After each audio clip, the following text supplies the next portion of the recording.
In our next example, we have in the lab, Ivana has two solutions that contain alcohol and is mixing them with each other.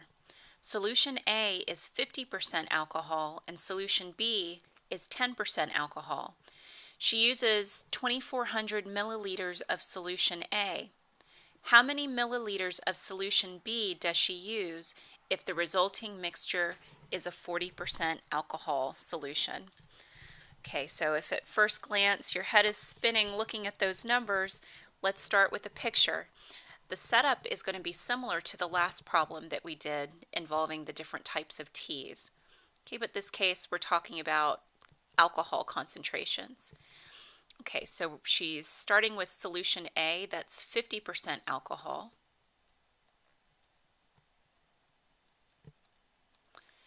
And we're adding to that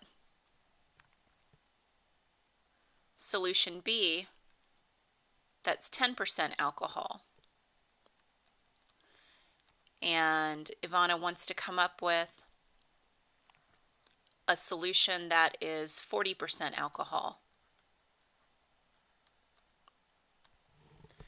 Okay, so we need to come up with a couple of equations. So let's look to see what we know. We know that she uses 2,400 milliliters of solution A.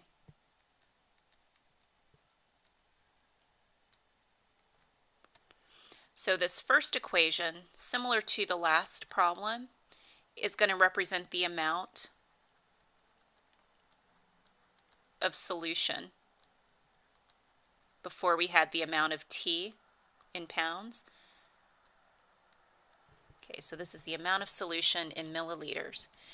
Okay, we want to know how many milliliters of solution B does she use. Since we don't know that, let's call that B. If the resulting mixture is a 40% alcohol solution. Okay, well, we're not told how much 40% solution we have either. So if I know that I have 2,400 milliliters of A and I'm adding to it B milliliters of B, then we end up with 2,400 plus B of the 40%. Okay. All right, so now we're going to get to the equation that we're going to be able to solve. In the last problem, remember that second equation represented the cost, where we ended up using the values that we had drawn on our pictures.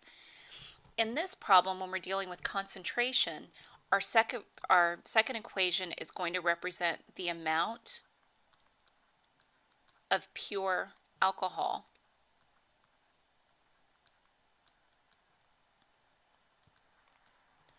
So if I look at that first container, if 50% of the 2,400 milliliters is pure alcohol, then the way that we can write that would just be 0.5 times 2,400 plus, well, 10% of the B milliliters is pure alcohol. So the way that we express that mathematically, 10% of B is 0.1 or 0.10 times B.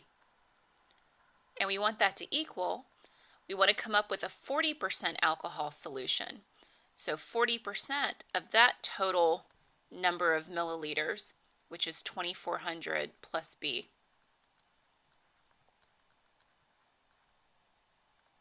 Okay, and that's the equation that we're going to need to solve. All right, so now we just do our multiplication. So I'm just going to write this so you know that's the equation we're working with. So 0.5 times 2,400 is 1,200 plus, we still have that 0.1b is equal to, now we need to distribute the 0.4. So 0.4 times 2,400 is 960. 0.4 times b is plus 0.4b. Okay, so now we need to get our variables on one side and our numbers on the other. I'm going to move my variables over to the right. So I'm going to subtract 0.1b from both sides. And then I'm also going to subtract 960 from both sides to get that 960 over to the left.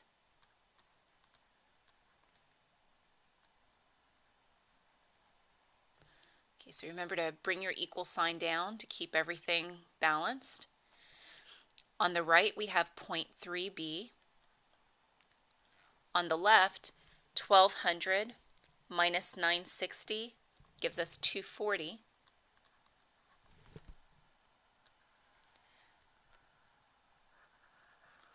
So now our last step is to divide both sides by 0.3.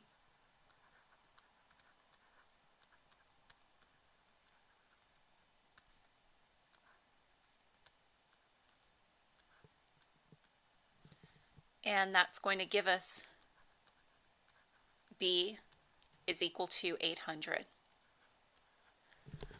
Okay, so we've solved our equation, but now we need to see have we answered the question being asked. How many milliliters of solution B does she use? Okay, well, we let B, the variable B, represent the amount of solution B. So she uses 800 milliliters. And that's our answer. All right, let's go on to part F. This is called a work problem. Chloe can paint 4 rooms in a house in 8 hours. Polly can complete the same job in 4 hours. If Chloe and Polly work together, how long would it take them to paint the 4 rooms? Okay, so it's a work problem because you have 2 people. They can paint at a certain rate, or they can do a job at a certain rate, and we want to see how long it's going to take them if they work together. So the first thing we're going to do is to come up with expressions that represent the rate that each person can work. Okay, so Chloe's rate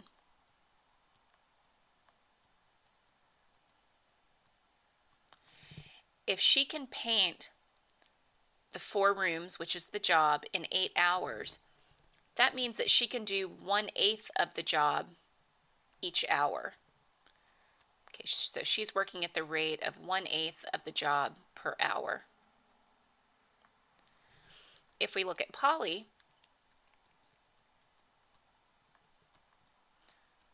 Polly works a bit faster. It only takes her 4 hours to complete the whole job. So that means every hour she's getting 1/4 of the job done. So her rate is 1/4 of the job per hour.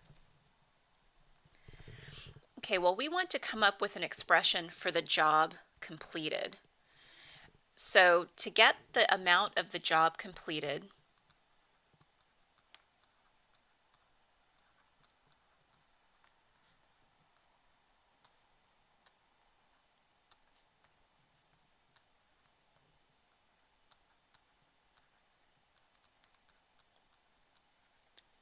what you're going to do is multiply the person's rate times the time worked.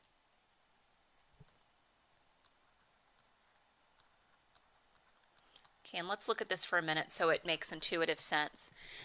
Let's use Polly. So if Polly is working at the rate of 1/4 of the job per hour, how much would she get done in 2 hours? Well, I would just multiply 2 times 1/4, so that'll give me 2/4 or half of the job. Okay, so that's all this amount of the job completed is just the rate times the time worked. So we're going to come up with an expression for the amount of the job completed, or an equation.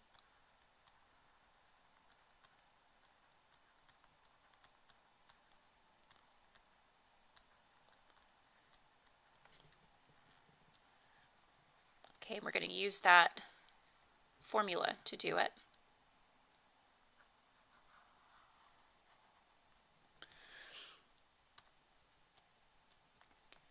Okay, so we're trying to figure out how long it will take them to paint the 4 rooms. So let's let T represent the time they work together.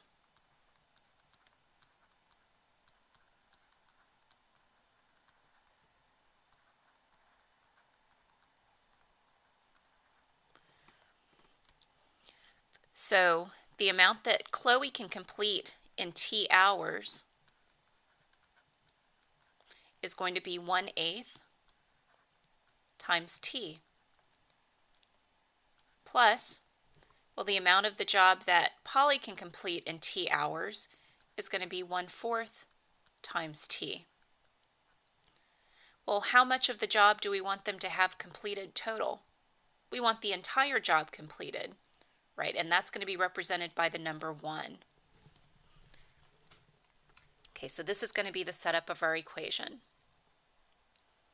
So to solve this, we have fractions. We want to get rid of the fractions.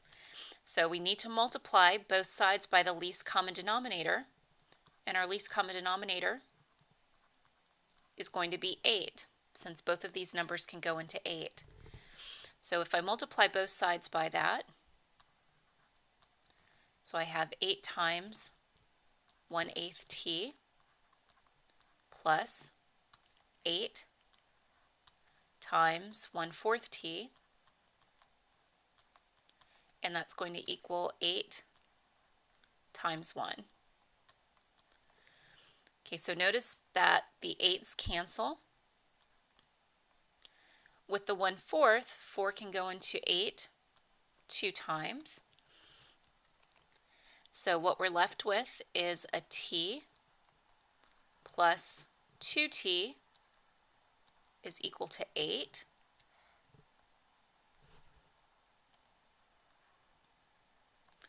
Well, T plus 2T, because there's an understood 1 there, is equal to 3T. So we have 3T equals 8. Divide both sides by 3.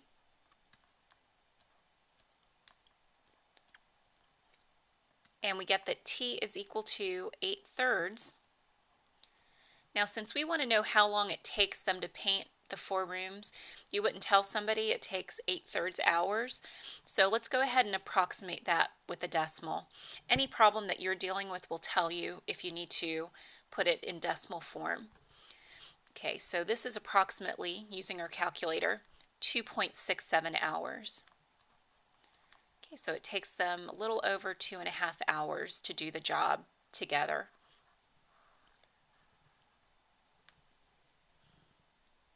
All right, well, let's go on to our next example. Manuel traveled 3 hours nonstop to Mexico, a total of 138 miles. He took a train part of the way, which averaged 50 miles per hour, and then took a bus the remaining distance, which averaged 40 miles per hour. How long was Manuel on the train? Okay, well, this problem is a distance, rate, and time problem, and there's a formula that you need to make sure to remember. Distance is equal to rate times time. So to set up this problem, I'm going to create a table so that way I can see what I have and what I'm looking for. Okay, well, Manuel is traveling to Mexico, and we have that he took a train part of the way. So train is going to be one of the rows in my table. And then he took a bus the remaining part of the way. For my columns, I want to have distance, rate, and time. So we want to fill in what we know as well as our unknown, what we're looking for. Okay, well, we know that he averaged 50 miles per hour on the train. So that's a rate. So we can fill the 50 in for our rate. For the bus rate, he was going 40 miles per hour on average. So we can fill in the 40.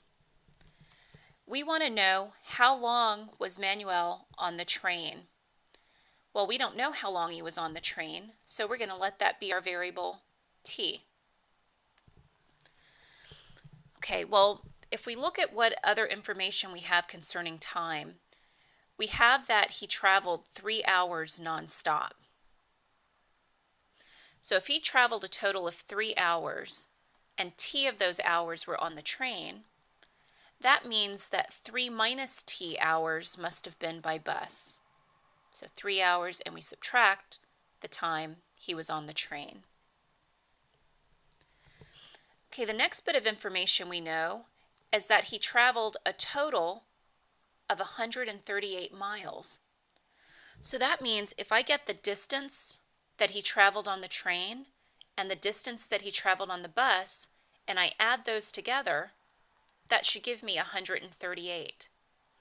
Well, this is where we're going to use our formula, distance equals rate times time. So the distance that he traveled on the train is going to be 50 times that time, which is t. And the distance for the bus, rate times time, is 40 times 3 minus t. So we can come up with our equation, 50t plus the distance he traveled by bus, which is 40 times 3 minus t, should equal the total distance of 138.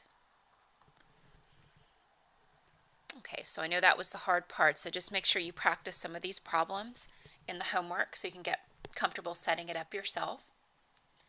Now we're going to solve our linear equation. So we bring down the 50t and we need to distribute the 40.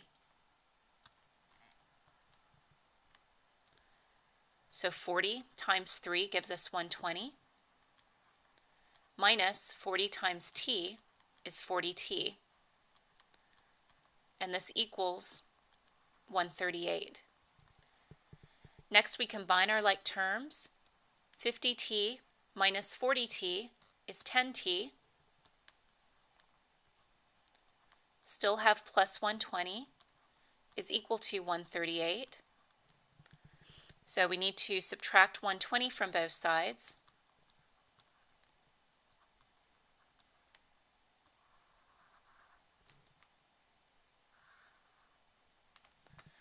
And we end up with 10t is equal to 18. So lastly, divide both sides by 10.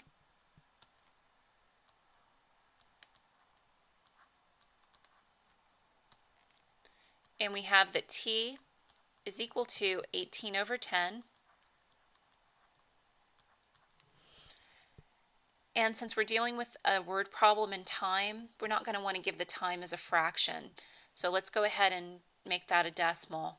And that's equal to exactly 1.8. Making sure we answer what was asked, how long was he on the train?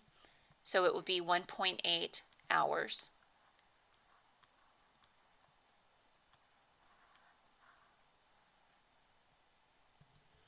All right, and let's go to our last problem, which is also a distance, rate, and time problem. A freight train leaves the train station 2 hours before a passenger train. The two trains are traveling in the same direction on parallel tracks. If the rate of the passenger train is 11 miles per hour faster than the freight train, how fast is each train traveling if the passenger train passes the freight train in 10 hours? Okay, so first we're going to set up a table so we can see what we have given and figure out what it is we need to find. All right, so there are two trains we're dealing with, a freight train and a passenger train.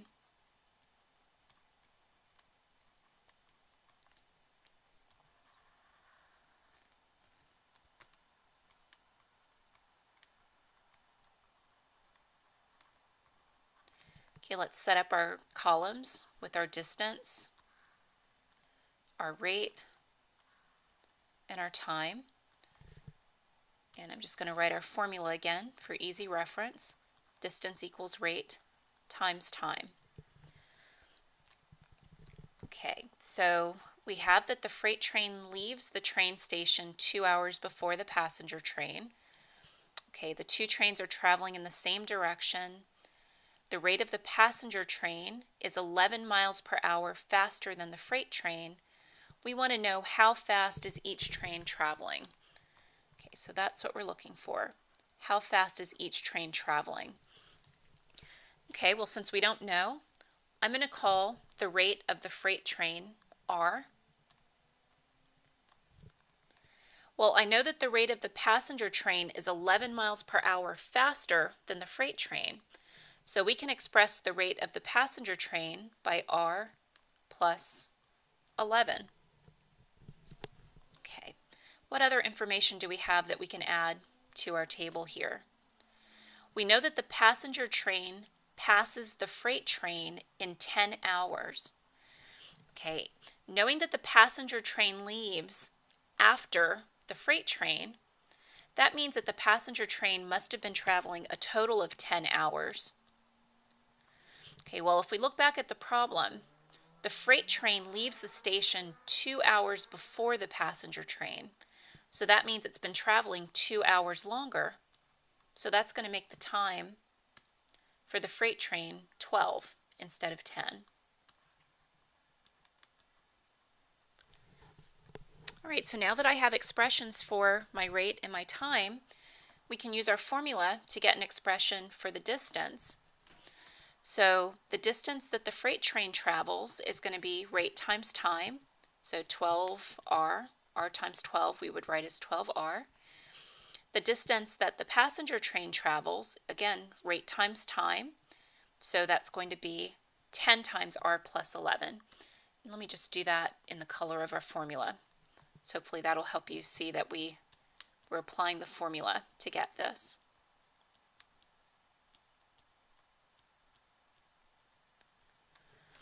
All right, well, now I need to set up an equation.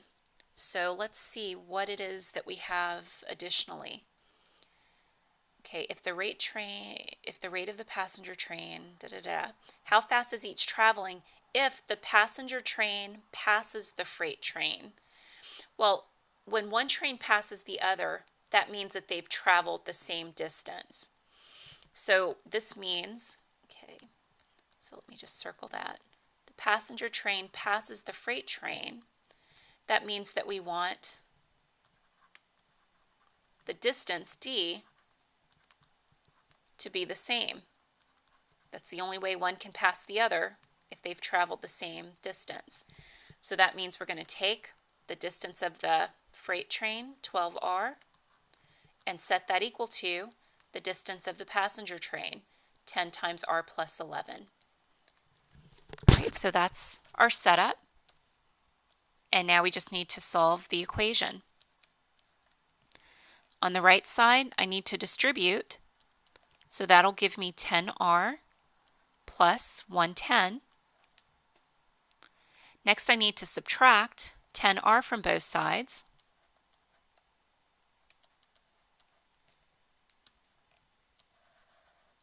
So we have 2r is equal to 110. And my last step is to divide both sides by 2. And we get that r is equal to 55. Okay, so now we need to answer the question that's asked. How fast is each train traveling? Okay, well, r represented the rate of the freight train. So the freight train is traveling 55, and our units are miles per hour. And then the passenger train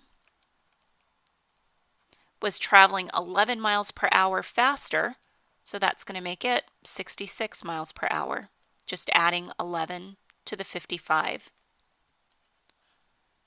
And that would be our answer.